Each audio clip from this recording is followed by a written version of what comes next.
O PIB de 2013, apresentado com estardalhaço, anuncia que o agronegócio salvou a economia brasileira. Ele fez a alegria dos que se beneficiam politicamente com esses números e dos que fazem bons negócios sem considerar a vida dos outros. O PIB não considera, por exemplo, as pessoas que contraem todos os tipos de enfermidades, inclusive o câncer. Não considera o custo do tratamento dessas doenças, as vidas que se perdem, a dor das famílias. Para eles, só conta o capital.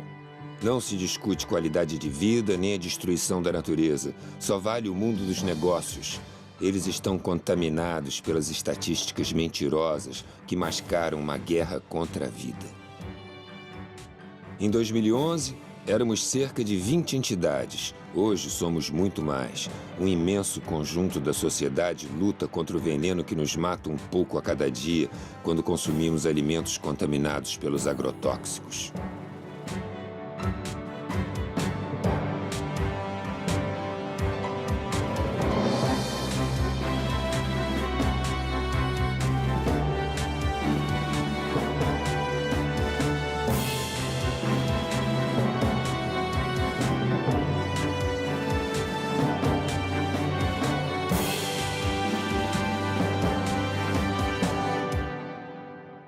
Nós lutamos pela vida. Não há apenas uma forma de conhecimento válido nas sociedades, existem várias formas de conhecimento válido. A ciência moderna, de alguma maneira, obteve um monopólio do conhecimento válido, é esse que é ensinado nas universidades, que é um conhecimento que é importante, obviamente, até porque eu também sou universitário, mas não pode ser de maneira nenhuma o único conhecimento. Para o camponês, a produtividade da terra é uma sequência de ciclos. E é por isso que a terra, que este ano tem soja, ou tem milho, ou tem cana, pode ter, no próximo ano, estar de pousio. Ela está a descansar, nós também precisamos de descansar ao fim de semana, portanto, a terra descansa. E no próximo ano, continua. Portanto, esta é uma lógica de tratamento com a natureza e de relação com a natureza que assenta em conhecimentos ancestrais que devem ser cada vez mais valorizados. O que acontece é que, com a hegemonia política dos grandes latifundiários e dos grandes agroindustriais da frente agroindustrial, com os mídia que são propriedade deles ou financiados por eles, com partidos cujas campanhas são financiados por eles, eles conseguem transformar todo este conhecimento riquíssimo sobre a terra, sobre a água, sobre a atmosfera, em magia, superstição e atraso.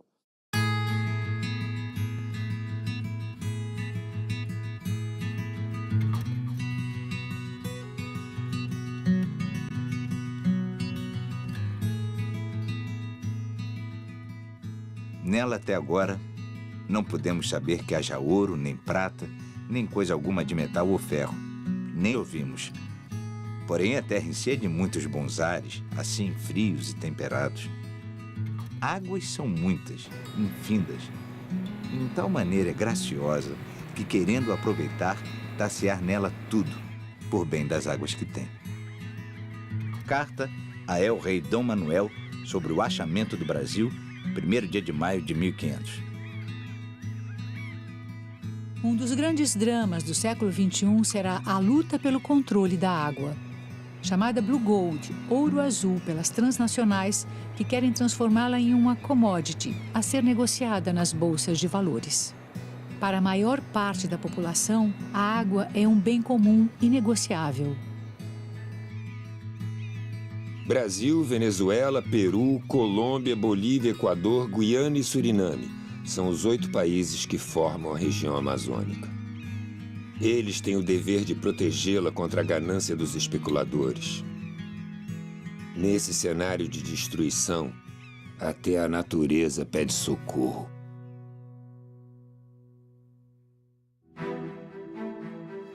A natureza põe, o homem decompõe. As belezas existentes de uma terra viva e colorida são destroçadas por um modelo predatório de desenvolvimento. Como um guerreiro medieval munido de sua adaga, o homem incendeia o canavial destruindo as propriedades da terra. A biodiversidade da fauna e da flora é destruída para criar um enorme vazio, o futuro distanciado da qualidade da vida pela qual lutamos. Árvores centenárias são derrubadas para virar pasto. A cor desaparece e a floresta é acinzentada pela queimada. O boi nos vê como ruminantes, cúmplices impassíveis da caminhada da civilização para o matadouro. Essas imagens registram a agonia daqueles que chamamos de animais. E nós, que nos consideramos humanos, chamamos de tecnologia de ponta. Caminhamos céleres rumo à barbárie, à desumanidade e ao desemprego no campo. Nas antigas veredas, as aves fogem, os animais desaparecem, as águas secam. Onde havia vida, nasce o deserto verde. Esse é o modelo que nos propõe o agronegócio. Terra arrasada para o povo e muita grana para os ricos. Ao contrário do que predisse o profeta, o sertão não vai virar mar, nem o mar vai virar sertão. A continuar o atual modelo agrícola, o Brasil será transformado num grande deserto. As barragens submergem cidades, vidas e histórias. A placa com o nome do poeta sinaliza uma rua que existiu. O poeta promete revanche.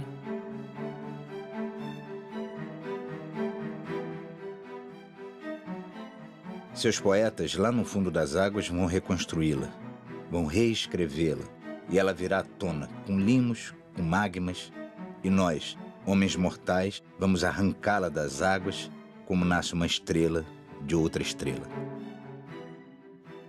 Sidônio Muralha, citado por Carlos Drummond de Andrade na crônica Aconteceu em Rubinéia.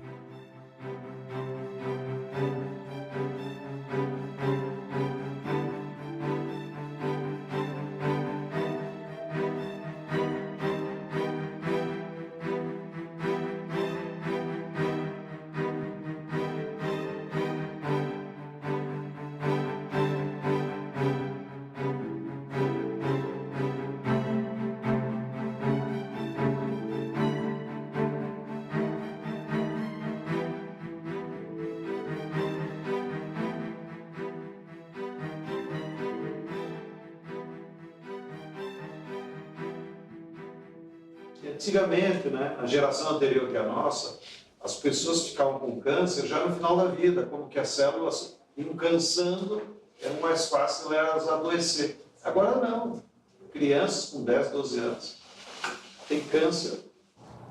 Industrial agriculture does not produce food, and it does not cooperate with nature. It, in fact, works on the basis of a war against nature. And all the chemicals that were invented for war against man have been moved into agriculture. The pesticides, the herbicides, Agent Orange, chemicals meant to kill people. And it is no wonder that people continue to die. A gente resolveu fazer um inventário dos casos de câncer na Chapada do Apodi. E o padre fez uma apresentação da nossa equipe e falou assim: por favor, levante a mão quem tem algum caso de câncer na família. Cara, foi assim, toim, toim. Sabe que daria uma cena fantástica? Porque quando as pessoas acabaram de levantar o braço, tinha mais da metade da igreja com o braço levantado. Por que esse alto índice de câncer no meio rural, né? Porque Rondônia, o uso de agrotóxico é largamente utilizado, não só pelo agronegócio, né, pelas grandes propriedades, mas também em pequenas propriedades e de forma desproporcional, né? Há um mito de que quanto maior a dosagem acima da recomendado, quer dizer, mais tempo, digamos, ele vai ficar com a roça, né, com a plantação livre de que eles chamam de pragas, né? que na agroecologia nós chamamos de plantas amigas, né? A Organização Mundial de Saúde conta com um instituto, o IARC, que é dedicado à pesquisa sobre câncer, né? E esse instituto, que tem uma metodologia de trabalho bastante rigorosa e até mesmo conservadora, né, reconhece pelo menos 4 tipos de agrotóxicos como cancerígenos do grupo 1A, que são aqueles comprovadamente cancerígenos. Laranja. Estimula a resistência do organismo, anti-inflamatório, previne o cansaço e reduz o estresse. Laranja cultivada com fosmete, tóxico para o sistema nervoso. Laranja cultivada com triclorfon, pode causar câncer, geração de fetos anormais, aborto e infertilidade. Banana. Fornece energia, ajuda a circulação e inibe coágulos. Banana cultivada com triclorfon. Pode causar câncer e má formação fetal. Banana cultivada com carbofurano. Pode causar câncer, puberdade precoce, infertilidade e aborto. Cebola. Ajuda a controlar diabetes, reduzir níveis elevados de colesterol e pressão arterial. Favorece a saúde dos ossos, é anti-inflamatório e combate resfriados. Cebola cultivada com parationa metílica. Pode causar câncer, puberdade precoce, infertilidade e aborto. Maçã, bom para o coração e a memória, previne o câncer. Maçã cultivada com abamectina. Pode causar má formação fetal, aborto, infertilidade e intoxicação aguda. Maçã cultivada com ciexatina. Pode causar câncer. Maçã cultivada com fosmete. Pode causar danos ao sistema nervoso. Hortaliças. Ajudam a combater o câncer, a diabetes e a regular a pressão arterial. Hortaliças cultivadas com acefato. Pode provocar câncer, má formação fetal, aborto, infertilidade e intoxicação aguda.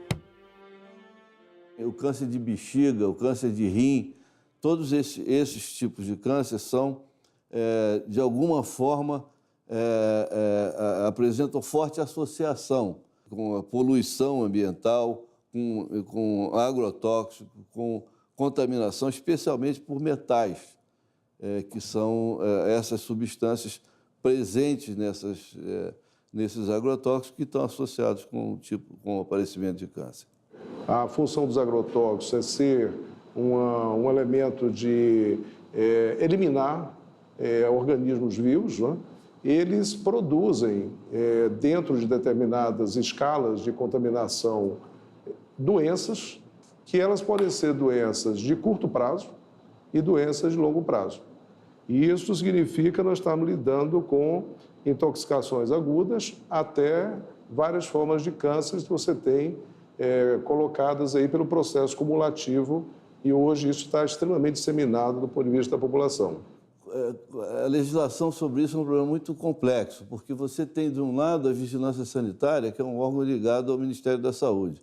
Do outro lado, você tem os órgãos ligados ao Ministério da Agricultura, e aí tem, objetivamente, um conflito de interesses.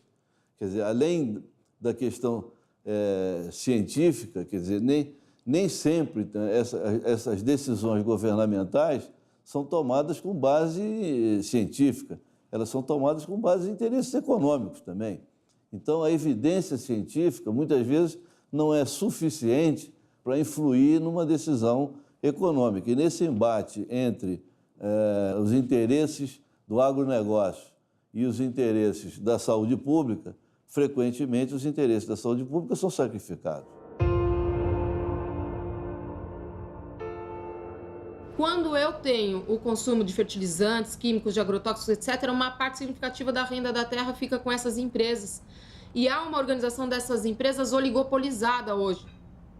Então, há um controle desse mercado pelo capital internacional, pelo Monsanto, Syngenta, Dow, Bayer, BASF, adquirindo outras empresas menores do setor.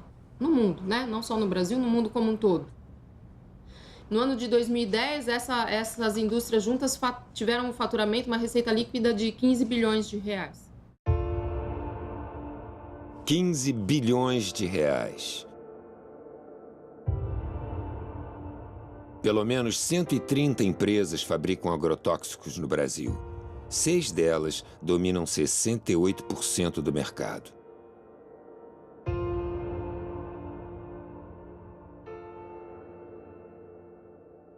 Os males do agrotóxico e a saúde do trabalhador.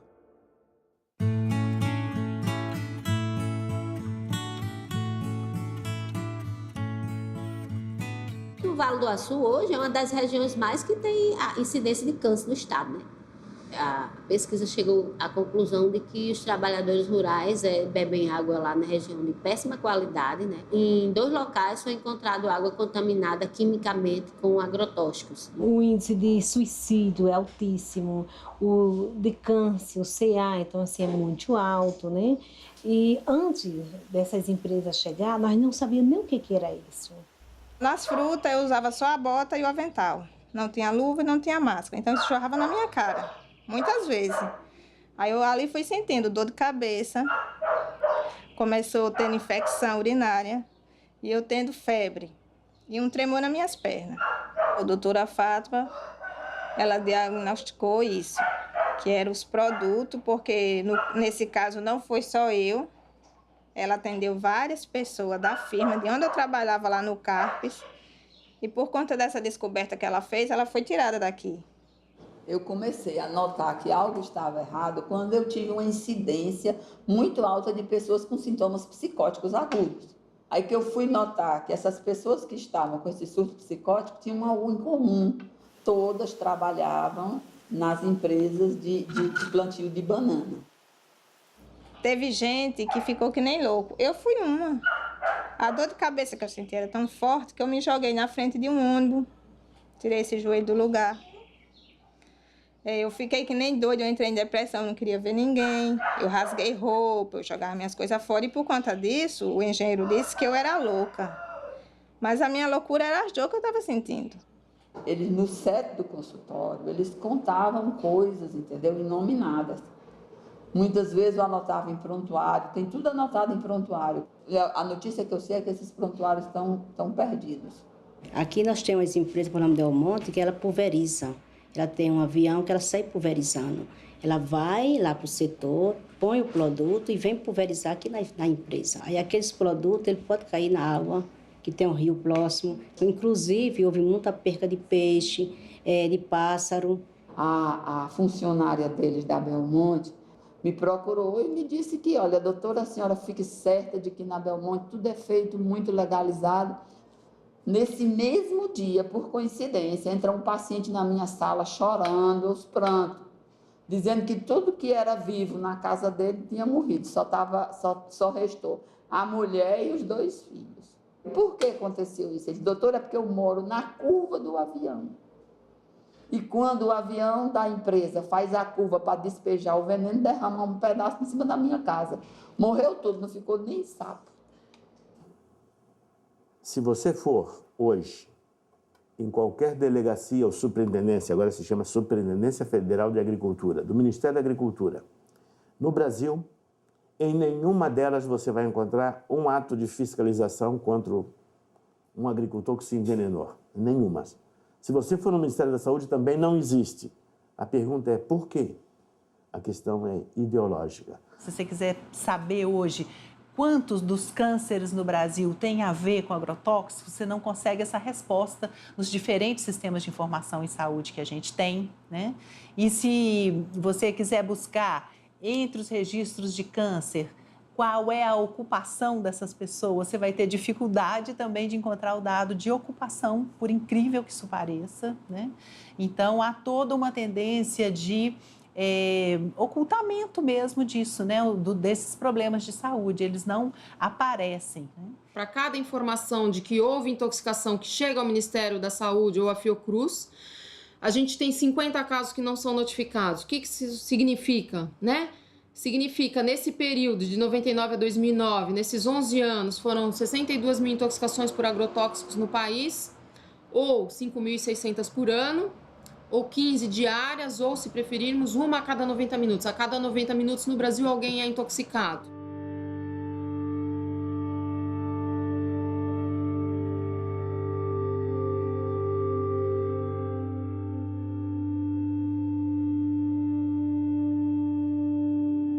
O veneno chega pelo ar, pela terra, é pulverizado, mata de todas as formas. Contamina e destrói o ser humano, pássaros, as abelhas, destrói a terra, polui o ar e a água. Quando se fala em combate às pragas, devemos saber que a praga é o próprio veneno.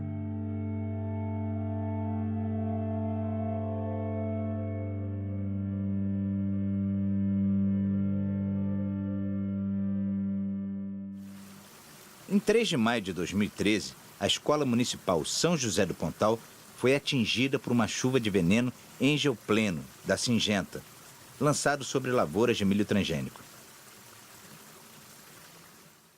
A quadra fica a 50 metros da escola. Muitos alunos na quadra, uns 20, 30 alunos na quadra. Tinha ônibus escolar no pátio da escola, Kombi e moto. Então, eu acredito que daria para ele ver. Até que eu achei no primeiro momento que ele passou assim para chamar a atenção. Pensei, deve estar chamando a atenção, passando para chamar a atenção em cima da escola. E durante o tempo que ele estava passando, algumas crianças pequenas, na primeira vez que ele passou, saiu correndo atrás desse avião. Todo mundo estava correndo atrás, né? Achando bonito. Tinha hora que nós pensávamos até ia cair, tanto que estava passando perto. Num desses voos, eu senti o calor do motor do avião. Passava muito baixo em cima da escola. A gente sentia aquele calor, aquele mormaço quente da aeronave por cima da gente. Umas vezes que ele passou e não desligou o lugar de jogar o veneno. Dava para ver as gotículas de veneno assim caindo em cima da gente. Aí começou a derramar veneno em nós, aí nós pegou e já começou a tossir, vontade de vomitar, coçando. Aí nós saímos foi para dentro das salas de aula. Em seguida, os alunos começaram a coçar, tirar a camisa, coçar. E eu vi quando a professora Renata e outros professores falaram, olha, os meninos estão passando mal, E aí começou aquela coisa assim, a gente começou a ficar meio desesperado.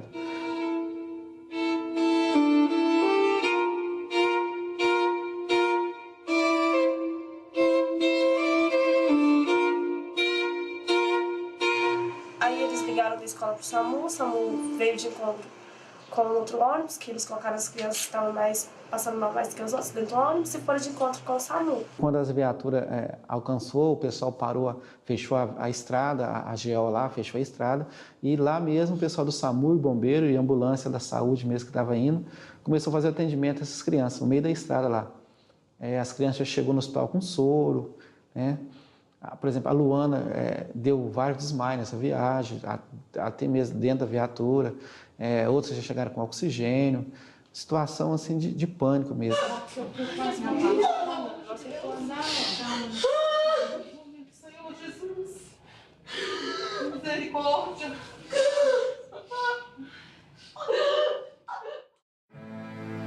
A criança paraguaia assassinada por um banho de agrotóxico. Su madre le mandó en la carnicería. Y a la vuelta de la carnicería, el señor está echando el veneno. Y ellos no respetan, echaba todo por el camino, no el sojal nomás. A la mañana, por ejemplo, se levantó Silvino y me dijo, papá, me duele demasiado mi pierna. Y yo le dije, mire. Y le dije, tu sangre ya está todo parado. Llegó a un hospital, un centro de salud, y hizo que le dijo el señor, el doctor está intoxicado, totalmente intoxicado. Bueno, y dice que llegó la 1 y para las 3 ya falleció mi hijo.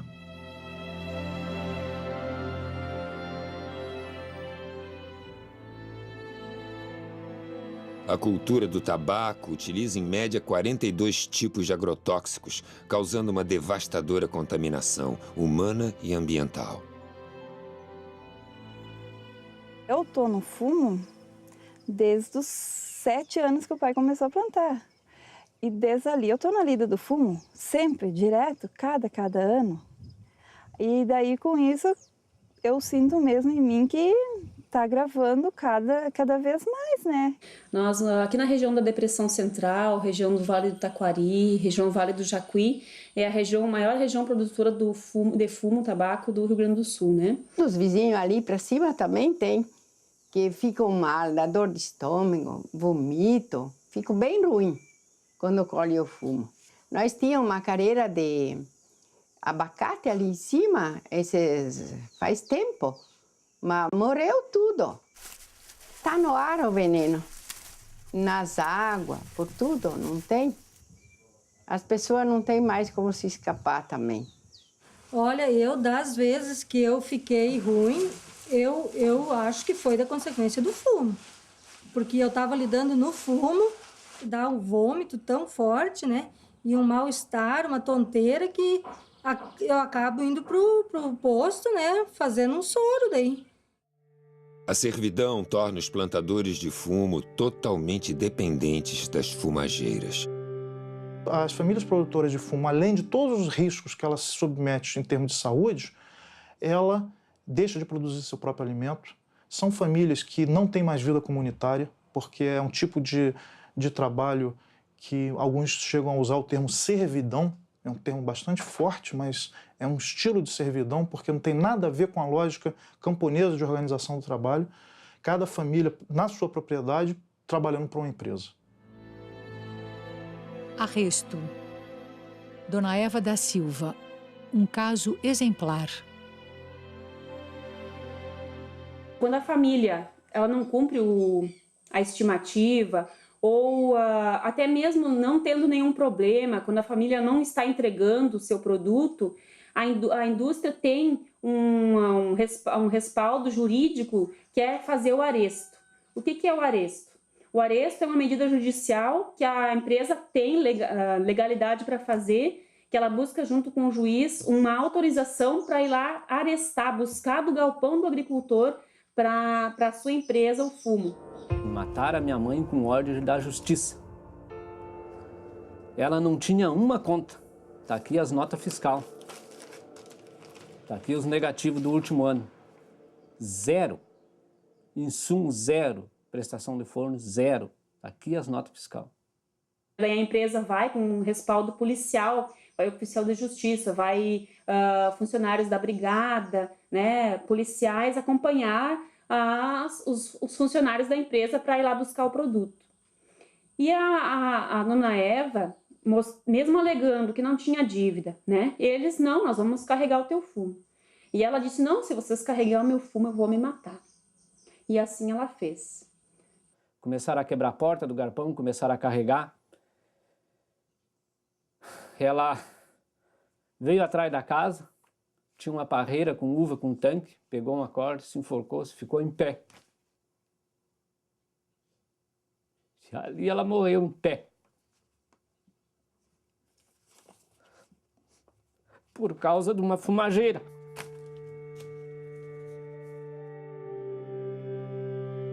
O oficial de justiça que estava acompanhando isso ligou logo para o juiz e o juiz mandou que carregassem mais rápido o fumo ainda, mostrando que qual é o valor que os plantadores de fumo têm para o nosso país. Existe uma outra forma de tratar a terra. Existe uma outra qualidade de vida para todos. A campanha permanente contra os agrotóxicos pela vida, na verdade, ela é um instrumento do conjunto da sociedade para poder enfrentar o modelo hegemônico do capital de atuação na agricultura, que é o agronegócio. Uma das tarefas da campanha é explicitar os problemas causados pelos agrotóxicos para que a população possa se posicionar criticamente em relação a esse tema. E diante disso, não adianta, né, a gente ficar só na crítica. E aí vem a segunda parte da tarefa da campanha, que é anunciar para a sociedade a proposta alternativa, que, ao nosso ver, como campanha e as organizações que dela fazem parte, nós acreditamos que a agroecologia é essa alternativa possível. Essa fazenda não é uma fazenda que eu comprei e estou preservando. É uma fazenda que eu comprei totalmente degradada e eu estou aos poucos tentando recuperar o que ela já foi. A ideia é que no futuro esses morros todos sejam matas fechadas, né, que a gente tenha e que essa mata com a chuva jogue toda essa matéria orgânica para a lavoura, né, enriquecendo mais ainda o nosso solo. A vantagem da agricultura orgânica é que você, num espaço de terra pequeno, quanto mais fértil ele for ficando, mais produtivo ele vai sendo. Por que o agronegócio precisa de tanta área? porque ele vai desertificando, então ele precisa abrir novas áreas. Nas novas áreas ainda existe alguma fertilidade. Hoje eu estou produzindo uma média de 30 produtos, já chegamos a ter 100 produtos, a ideia é voltar a ter uns 60 produtos. Tem a coisa do gado, né, que é tratado com homeopatia, fitoterapia, né, o controle de verme, o controle de carrapato, é tudo feito através de ervas. O leite é totalmente limpo, né, a gente faz um queijo, né, de alta qualidade também. O interesse, cara, é que a pessoa, o que eu como, minha filha pode comer. Né? Agora você vai numa fazenda convencional, você não colhe um negócio e dá para sua filha. Chega num produtor de morango e fala, come um morango desse que você está plantando. Eu duvido que o cara coma, não come. O encontro de agricultura orgânica, a gente costuma falar que é o encontro do bem. Ali está todo mundo preocupado com a qualidade do que a gente vai comer. Ninguém está preocupado em se dar bem com o outro, ou ficar mais rico ou menos rico. Eu quero deixar para minha filha alguma coisa que seja preservado, que seja sustentável, que ela possa ter orgulho. Eu estou preservando as minhas águas, eu estou preservando a minha mata, estou preservando meus animais, eu estou preservando a floresta, eu estou preservando nossa saúde. Existem alternativas para nos alimentarmos com qualidade e sem riscos de contaminação. Estes são os orgânicos cultivados em Paracambi, no estado do Rio de Janeiro. Neste sítio onde a cultura é orgânica, os animais não vivem confinados e tudo inspira qualidade de vida.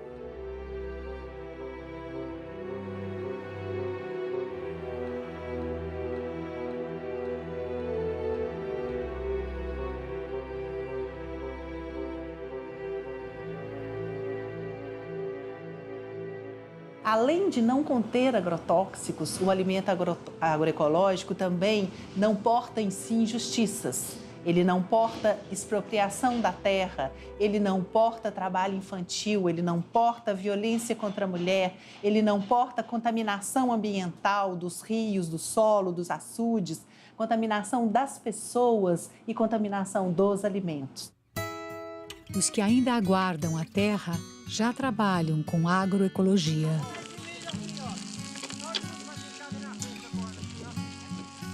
A gente foi parar na beira da estrada, na pista, em busca de um sonho, de ter terra, como os acampamentos. Aí um belo de um dia apareceu um amigo da gente, aí ficou sabendo daqui do Mangue Estivo. Aí chegou lá, comentou pra gente, a gente se interessou e veio. E hoje nós estamos aqui, plantando. Aqui nós trabalhamos com agroecologia, né? A gente aqui não tem agrotóxico, mas infelizmente os fazendeiros que estão ao redor né, daqui do acampamento, e eles jogam veneno nas roças de milho deles, na soja, e automaticamente cai veneno sobre nossas plantas. Meu desejo é que o INCRA tome as providências, reparte logo a terra para nós, que é para nós poder trabalhar, criar nossos filhos e ter uma boa agricultura sem agrotóxico. Esse é o sonho de todos os que estão aqui. Ao lado da fazenda onde o verde floresce, vemos uma plantação queimada pelo uso de herbicidas e pesticidas. Até as cores esmaecem.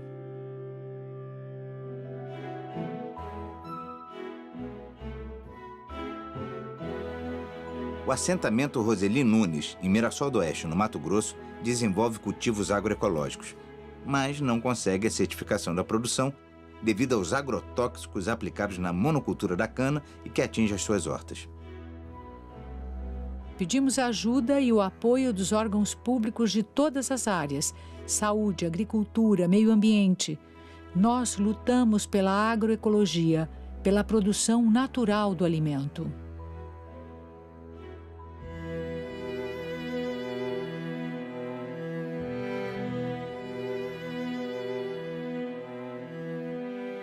A minhoca é um dos melhores adubos que a natureza conhece.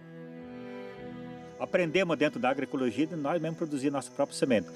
Então aqui vocês estão numa área de produção de frutas. A gente trabalha com plantas baixas também no meio das fruteiras, né? A gente trabalha com... A hora que acabou a produção, a gente entra com adubo verde, depois incorpora para ter o adubo nas plantas, né? E aí depois a gente volta a plantar abóbora e feijão no meio das fruteiras. Aqui é um biofertilizante, que é um adubo foliar. Ele serve como inseticida, né, que ele tem o NIM, e tem o adubo de gado cru, né, verde. Então ele fica por 20 dias ele dá uma pressão aqui dentro e aí ele acaba para pulverizar ele. Você utiliza aí daí 2 litros desse aqui com 20 litros d'água e acaba pulverizando, para pulverizar e serve como inseticida e como adubo foliar. Aqui é o biofertilizante, que a gente usa na proporção de 1 litro, para 20 litros. A composição dele, esterco de gado fresco, esterco de gado do dia, né? Capim triturado, uma rapadura, 1 litro de leite. Desse aqui, o que eu gosto desse aqui é R$1, que é uma rapadura. Porque o restante a gente tem o leite, tem o esterco, nada de agrotóxico. Você produz no seu própria propriedade, no seu próprio terreno você produz. A agrofloresta é considerada a melhor das alternativas para garantir a diversidade na agricultura. A agrofloresta é um sistema de agricultura que considera a terra um ser vivo. Todas as vidas dependem dessa vida. Se essa vida aqui está na UTI, onde é que nós estamos que dependemos dela, né? O que a gente come, o que a gente bebe, o ar que a gente respira, a roupa que se veste, tudo depende de como está a terra. Eu trabalho aqui em 1 hectare de terra, cerca de 13 mil quilos de alimento que a gente consegue produzir. É justamente em 1 hectare de terra, né? Além dessa grande diversidade de plantas que existe. Esse sistema de agricultura, a gente aprende tudo com a natureza. Se você começa a observar, você vai ter um monte de coisa, um grande aprendizado. Se você for afastar a folhagem ali e for olhar o solo, você vê uma diferença muito grande daquele solo ali para este solo aqui. Eu recebi esse lote de terra de 15 alqueires de herança do meu avô materno, quando eu tinha 15 anos. E com 15 anos eu comecei a plantar árvores aqui. Naquela ocasião não tinha nenhuma árvore nesse lugar. Então faz 30 anos que eu estou plantando árvores aqui. Quer dizer, se na natureza o que nós encontramos são florestas, então nós vamos ter que fazer agricultura dentro de floresta, né? É isso que é a agrofloresta. E nós vamos ter que, então, respeitar os ciclos de formação da floresta, né, para fazer atividade agrícola. O resultado, ele vai aparecendo, às vezes demora um pouco, tem que ter um pouco de paciência, né? Mas eu cansei de ver insetos que estavam aparentemente gerando um problema ou doenças desaparecerem do nada. Apenas eu continuei fazendo o meu trabalho de enriquecer biologicamente o lugar, aumentar a biodiversidade e trabalhando o solo e a biodiversidade ambiental. Só isso.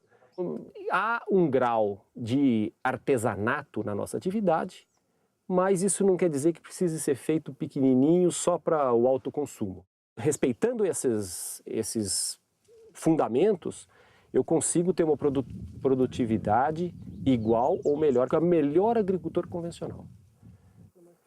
Eu fico imaginando que boa parte dessas pessoas que estão nesses lotes irregulares, né, de área de risco e tal, eram pessoas que vieram do campo e que eram para estar em sítios como o meu, né? Aqui vocês vão ver que todas as áreas têm uma espessa proteção de biomassa, de matéria orgânica no solo. Então toda a chuva ela é retida, absorvida e levada para os reservatórios. Então toda essa chuvarada que está criando desgraça em alguns lugares, para nós só está criando benefício. É até constrangedor falar isso. Mas para nós isso é extremamente importante, porque ela está abastecendo meus mananciais, para que na época da seca eu tenha água reservada. Eu costumo dizer que se a agricultura orgânica é uma agricultura que respeita, que está em harmonia com as leis da natureza, a agrofloresta é uma radicalização desse conceito, né? E ele tem como característica produzir muitas espécies vegetais e muitos tipos de alimento simultaneamente, de modo que sempre nós teremos comida dentro de uma agrofloresta. As cooperativas agroecológicas potencializam a produção e a distribuição dos produtos orgânicos. Isso aqui é uma lavoura de arroz pré-germinado, lavoura de arroz orgânica. Para não contaminar essa nossa lavoura, nós tivemos que erguer uma estrada e deixar crescer essa vegetação, porque do outro lado tem uma lavoura de arroz convencional que usa veneno, passa veneno de avião e interfere, acaba entrando na nossa lavoura de arroz e contaminando o nosso arroz orgânico. A gente controla as ervas daninhas invasoras com a água, com a lâmina d'água. A gente trata não agride a natureza e ela também não agride o ambiente, porque nós viemos tudo de uma luta por uma conquista da terra, a socialização do uso dos recursos naturais. E, então, de nada adianta nós conquistemos esses recursos naturais, que são a terra, a natureza, a água, e nós não cuidar dela.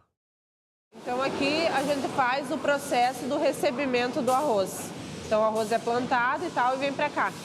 Aí a gente faz o recebimento, análise todo do arroz e vai para o engenho. Aí o arroz é secado, descascado, né? Daí a casca do arroz, ela vai para a cama, para ser feita camas para os suínos, né? E o farelo do arroz é feito para alimentação deles, como ração para o suíno.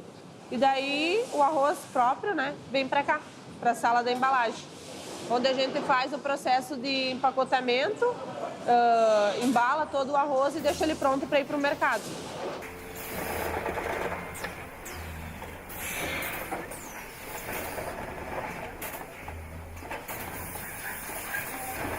Somos organizados hoje em 48 grupos, somando 428 famílias produtoras, organizado em 4 cooperativas e numa central, que organiza a gestão da produção, que organiza as famílias, que organiza a produção da semente, a capacitação dos agricultores para a produção da semente e leva para o consumidor final um produto saudável, sem o agrotóxico, sem nenhum conservante químico ou biológico. Eu acredito que é possível alimentar a população hoje produzindo orgânico em larga escala. La agricultura industrial de monoculturas solamente produce 30% de los alimentos que nosotros comemos en el mundo. Y es una comida de no buena calidad porque es transgénica y tiene también pesticidas, ¿no? El 50% de la comida que se come en la humanidad es producida por los camponeses, que controlan 20% de la tierra. Imagina que você agora dá 50% de la tierra a los camponeses. Habría alimento para todos. Alimento para o futuro, formando desde a infância.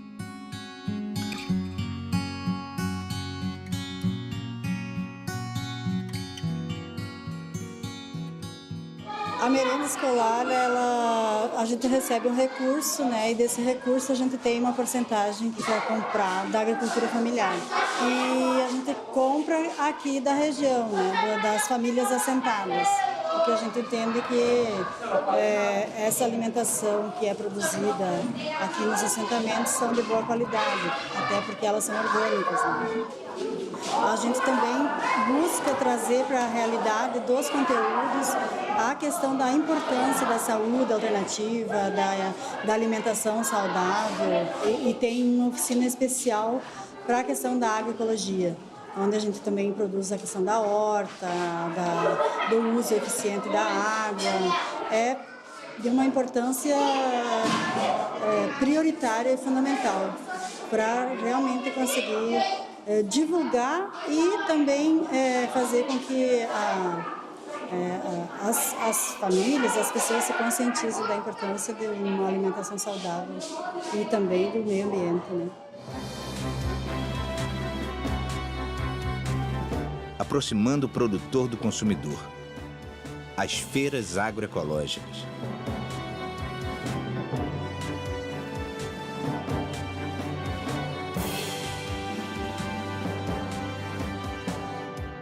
Não dá para você imaginar o avanço da agroecologia sem buscar uma maior aproximação dos agricultores com os consumidores. Isso é fundamental.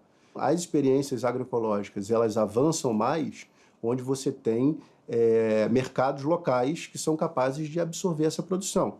Então, onde você tem as feiras da roça, as feiras da agricultura familiar, ou as feiras agroecológicas, que felizmente se expandiram no país nos últimos tempos, você tem um estímulo à produção agroecológica. Os agricultores se sentem estimulados a produzir porque sabem que tem os canais de comercialização direta com os consumidores. Eu estou convencido e acredito que tenho elementos suficientes para comprovar isso, e em muitos outros lugares outras pessoas pensam a mesma coisa, em que a única solução para a produção alimentar, quer dizer, e de outras coisas não necessariamente alimentares, outros produtos da agricultura, de forma sustentável vai ser através da agroecologia e em combinação com a agricultura familiar. Ele é capaz de produzir a quantidade necessária de alimentos e outros produtos com preços acessíveis e com uma qualidade de produto que o sistema convencional é incapaz de produzir. Um mito desse mercado que é impossível você produzir barato e orgânico. Isso não é verdade. É uma questão de você organizar essa produção e ter formas de escoá-la, né? As experiências têm mostrado que esse tipo de lógica de relocalizar a agricultura e o consumo, quer dizer, aproximar a produção do consumo, ela responde a esse desafio de alimentar uma população humana crescente. E hoje existem já vários documentos internacionais das Nações Unidas, da FAO, que reafirmam isso. Isso já não é um discurso vindo só dos movimentos sociais. Tem um conjunto de documentos importantíssimos no plano internacional que confirmam o papel dessas experiências e, além de confirmar, dizem mais. Se nós não mudarmos, não promovermos uma transição da agricultura na direção da agroecologia da agricultura camponesa, nós não teremos saída para os grandes dilemas alimentares e energéticos que a humanidade está se defrontando e se defrontará muito mais. Tinha um mito antigamente de que agrotóxico tornava as coisas mais baratas. E não é verdade, porque na feira orgânica onde eu vou, eu consigo comprar uma alface no preço que eu compro no supermercado. Tá? A gente tem direito de comer frutas e verduras que não têm venenos, né? Que são venenos, né? Eu acho que o principal é a conscientização de todos nós de não usar o agrotóxico e passar essa conscientização para as outras pessoas, porque infelizmente quem produziu e quem está ganhando dinheiro com isso, ele não vai querer parar de vender, né? Então acho que essa consciência tem que partir da gente, parar de usar o agrotóxico e ser sincero com nós mesmos em querer uma vida mais saudável. E se nós não fazer isso agora, que ainda temos um tempinho, eu não sei mais para frente se a gente vai conseguir reverter isso. Os produtores das sementes crioulas fertilizam a vida lutando contra o monopólio das sementes transgênicas. Hoje, seja soja, seja o que for, que foi modificada, vem o pacote. Tu vai ter que botar o adubo, tu vai ter que botar o herbicida nela para poder produzir. Se não fizer isso, tu não colhe, porque a empresa já faz o pacote direcionado para vender. Venda a semente e vendo os insumos. Nosso papel simplesmente é produzir uma semente de qualidade para vender para o povo brasileiro.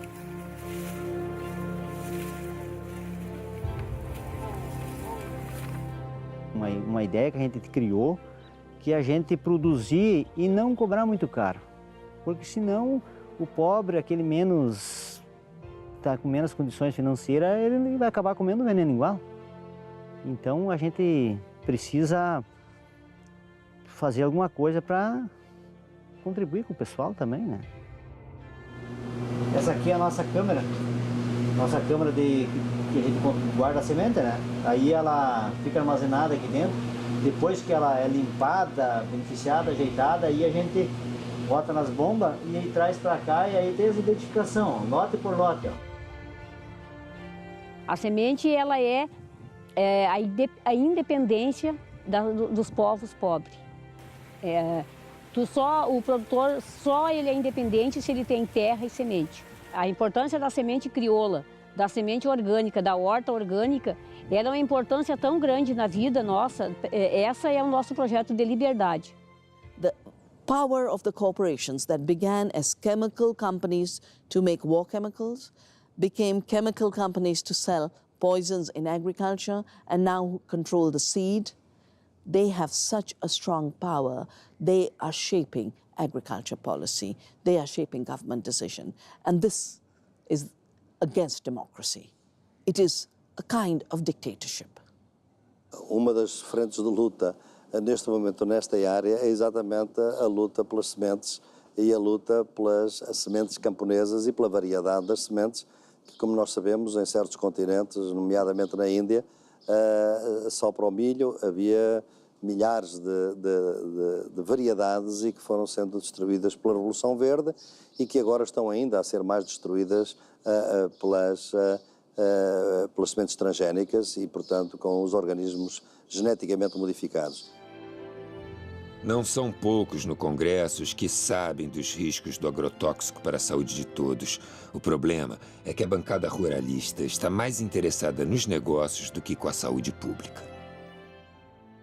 40 mil proprietários rurais controlam 40% das terras e elegem, no mínimo, 120 deputados federais. A agricultura familiar, com 12 milhões de pessoas, elege de 10 a 12 deputados. Uma opção política.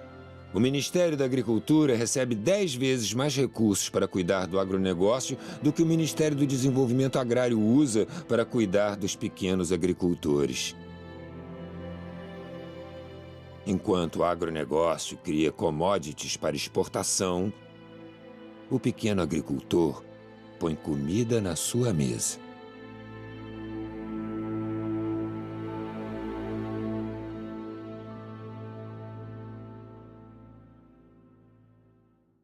Esse modelo de desenvolvimento, ele acarreta em conflitos. Ele gera conflitos ambientais. Porque é óbvio, agricultores estão perdendo terra, indígenas e quilombolas estão lutando pela demarcação das suas terras, populações contaminadas estão lutando para mudarem e enfrentarem os agrotóxicos, os assentamentos agrários e a luta pela reforma agrária enfrenta essas forças. E nesse processo, além da violência direta, que é uma outra questão, né, relacionada aos direitos humanos, que é uma questão de saúde pública, que é extremamente relevante, como esse jogo democrático das resistências e das disputas, eles se dão.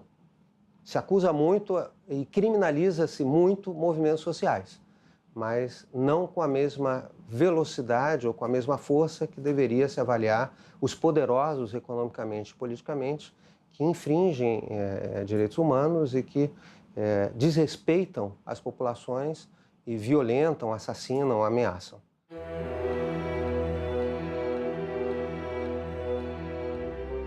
A aldeia gameleira Tapuia Cariri, em São Benedito, na Serra Grande da Ibiapaba, no Ceará, é composta por 130 famílias. A comunidade está na área há 150 anos, é reconhecida como indígena e luta pela demarcação das terras. Antes não precisava de agrotóxicos, porque plantávamos utilizando os nutrientes que a terra nos oferecia. A Mãe Natureza nos oferecia os alimentos necessários e isso foi tirado com a desmatação para plantar hortas. Socorro! Pedimos a todos os órgãos públicos e federais que nos ajudem a acabar com o uso dos agrotóxicos, pois precisamos de ar puro, águas limpas e terras férteis. Nosso maior sonho é ter liberdade e as terras demarcadas. A indústria vende agrotóxicos fatais para as abelhas que polinizam a vida. As abelhas são do bem, produzem mel altamente energético e polinizam os campos, reproduzindo de forma saudável os alimentos que chegam à nossa mesa. O uso do fosfonometil, mais conhecido como glifosato, está presente em cerca de 20 marcas de herbicidas aplicados para eliminar mato. Extermina as abelhas, colocando em risco a reprodução da natureza. Há 3 anos a gente está aqui, a gente começou assim com 3 caixas, que a UPADEC distribuiu 3 caixas para cada um. Aí conforme vai indo, vai multiplicando, a gente vai multiplicando, vai pegando os enxames. Hoje tem 30 e poucas colmeias, 15 formadas e restante em formação. Aqui o pessoal tem um pensamento de dizer, todo mundo pensa, botava fogo antes, né? Aí quem cria abelha não quer fogo, né? Então ajudou muito nessa parte. Essa abelha aqui é conhecida como moça branca, breu, né? É nome popular que o pessoal fala, né? Ela é uma polinizadora muito boa, porque ela vai em quase todas as flores pequenas, assim, da mata. Melipônia é essa abelha indígena que eles falam, né? Abelha sem ferrão. E cada espécie tem, como diz, na natureza tem vários tipos de flor, né? Umas mais compridas, umas mais... Então cada espécie poliniza a flor. Esse aqui é mandaguari. É uma abelha muito boa, o mel dela é muito medicinal para pessoa que tem problema de pulmão.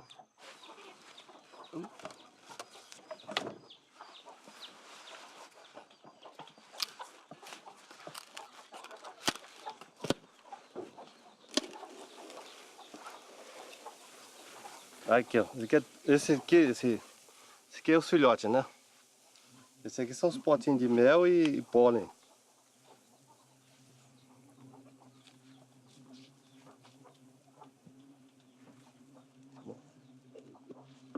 Para mim, o melhor resultado é as abelhas, melhor do que a criação de gado, do que a minhonça. Para mim, eu acho melhor, né? Se cuidar direitinho, sempre dá. Esse ano foi um ano muito fraco, mas ainda tirei quase 6 tambores de mel desse de 200 litros. Isso aqui é uma coisa muito importante que valoriza a propriedade da família, do pequeno produtor. Aqui nós estamos se reunindo com várias pessoas de Alta Floresta. Inclusive tem 6 municípios que vão participar da criação de abelhas sem ferrão. Então aqui vai ser a multiplicação das abelhas, aonde que no momento tiver um plantel de 250 caixas de abelhas, aí que vai ser levado para cada propriedade uma quantia de caixas, aonde vai continuar a multiplicação e a produção de mel. Então é uma coisa importante que vai fixar mais o homem do campo para evitar ele voltar para a cidade, né?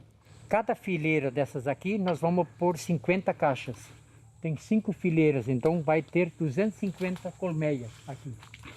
Então cada família vai levar as suas 5 ou 10 caixas de abelha e vai começar a multiplicação lá e a produção de mel.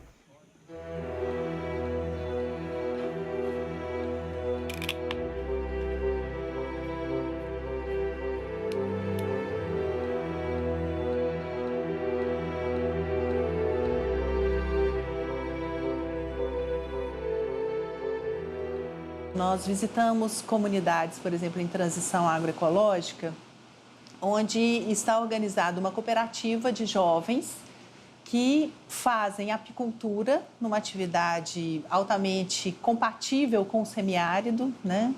Tem uma forma coletiva de trabalhar, que é de partilha, de crescimento do grupo.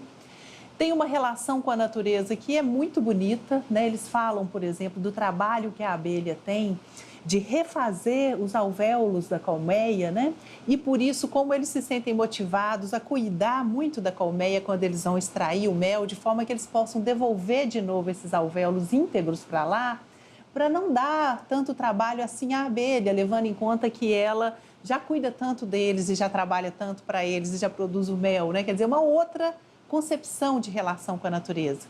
O triste é ter que contar isso e dizer ao final que, infelizmente, essa comunidade está sendo desapropriada e removida pelo DENOX para passar o trator e oferecer mais 4.000 hectares para o agronegócio da fruticultura.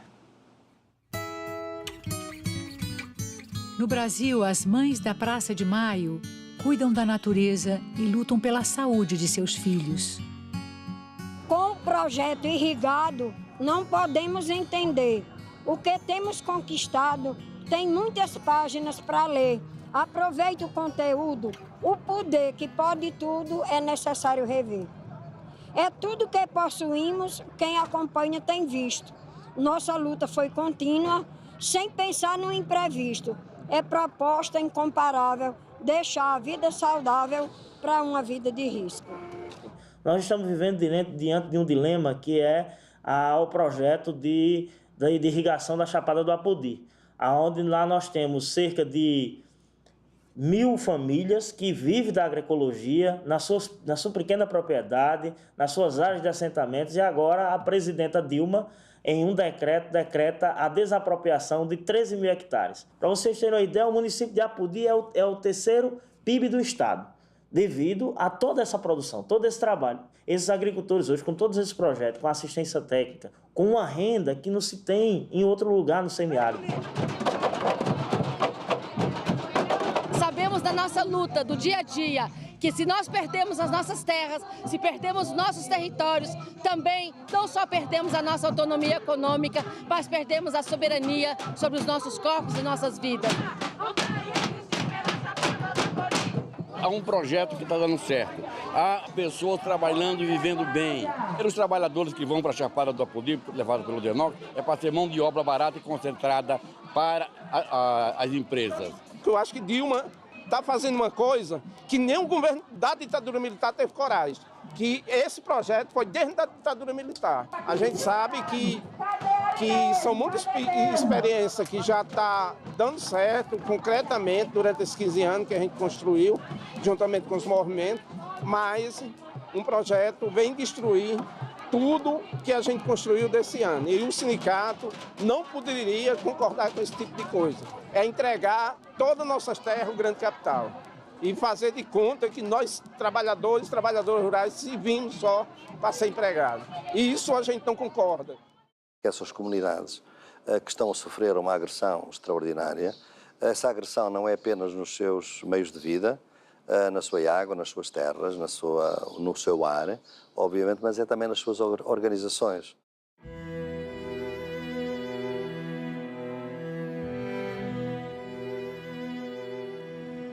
Agroecology is a social movement. Agroecology is a social movement because it re-establishes our relationship with the earth. It brings ecology back into the consciousness of farming. Industrial agriculture makes us blind to the earth and nature's processes.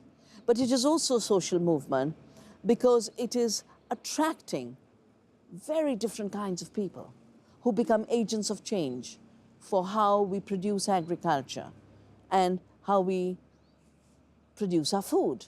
Essas manifestações de resistência, elas se articulam em rede, né? Elas se apoiam mutuamente, elas trocam as experiências, elas buscam fortalecer umas as lutas das outras, né? E que vem na agroecologia uma resistência contra esse modelo dominante de agricultura, que é o modelo do agronegócio.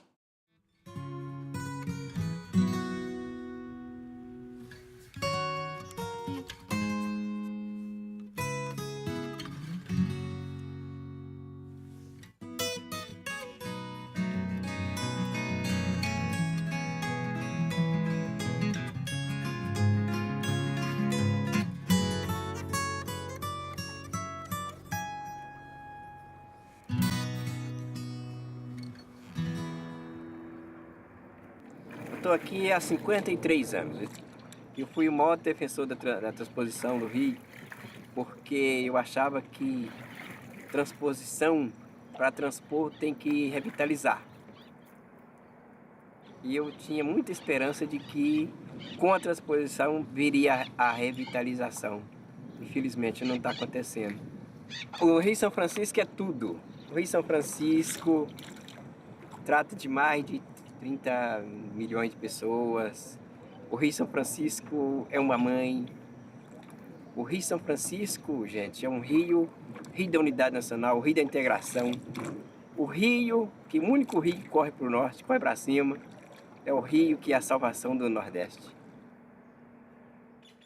O Rio São Francisco, ele sofre muitas intervenções, né? É um rio de multiusos, né? Na geração de energia, as barragens, os deslocamentos das populações. Nessa região do polo de fruticultura, a gente encontrou muitas violações de direitos humanos, né? Violações relacionadas à exclusão das pessoas à própria água, à exclusão das pessoas à própria acesso à energia elétrica, por paradoxo que seja, ao assoreamento do rio, a utilização de pescas, de cultivo de peixes com rações e produtos que contaminam a água, a utilização, então, pelas comunidades ribeirinhas dessas áreas de vazante do rio, né? Mas o que mais impacta é a agricultura irrigada. O grosso da água é para a agricultura irrigada, né? A água que faz toda essa irrigação é de São Francisco e ela volta para o subsolo e volta para o São Francisco, com, obviamente, agrotóxicos. Então, são vários os estudos que existem mostrando a contaminação do rio São Francisco, né, por agrotóxicos. More than any other activity, agriculture is totally dependent on nature. Without soil, you don't have food. Without sun, you don't have food. Without water, you don't have food. Without seed and biodiversity, you don't have food. So the foundation of agriculture is nature. We can either have a monoculture of the mind, which is a militarized dictatorship, or we can have a diversity of the mind and of the planet, which is freedom and prosperity for all. Dependendo dos rumos para onde vai o chamado complexo econômico social da saúde, ele já também condiciona e induz um modelo de desenvolvimento mais equânime, inclusivo, socialmente justo, ou um modelo de desenvolvimento perverso, iníquo e que, ao invés de produzir saúde, produz doença. It is now time to recognize that life in freedom, life in diversity, life in health, life in resilience is the ultimate creative act. And to the extent we cooperate with the earth to enhance these processes, we are all artists.